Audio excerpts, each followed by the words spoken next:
বিরাট কোহলির স্টাম্প উড়িয়ে দিয়ে ছোট সাকিবের হুঙ্কারি উল্লাস। দুই সাকিবের জাদুকরি বোলিংয়ে দিশেহারা রোহিত শর্মা ও বিরাট কোহলি। দর্শক, ভারতের বিপক্ষে টি-20 বিশ্বকাপের সুপার 8-এ নিজেদের দ্বিতীয় ম্যাচে আজ মাঠে নামে বাংলাদেশ। আর এই ম্যাচে মাঠে নেমে ভারত আগে ব্যাটিং এর সিদ্ধান্ত নেয়, যেখানে ব্যাট করতে নেমে দুই ওপেনার দুর্দান্ত ব্যাটিং করছিল।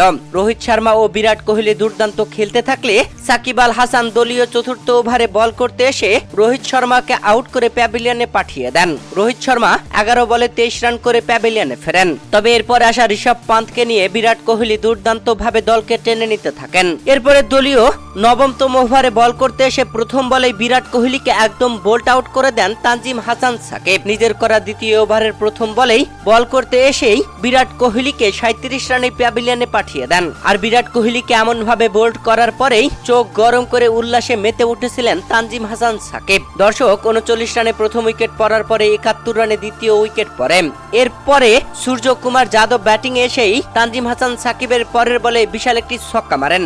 তবে তার পরের বলে আউট করে প্রতিশোধ নেন তানজিম হাসান সাকিব, যেখানে সূর্যকুমার যাদব 2 বল খেলে 6 রান করে প্যাভিলিয়নে ফেরেন। পরপর দুটি উইকেট তুলে নেন তানজিম হাসান সাকিব।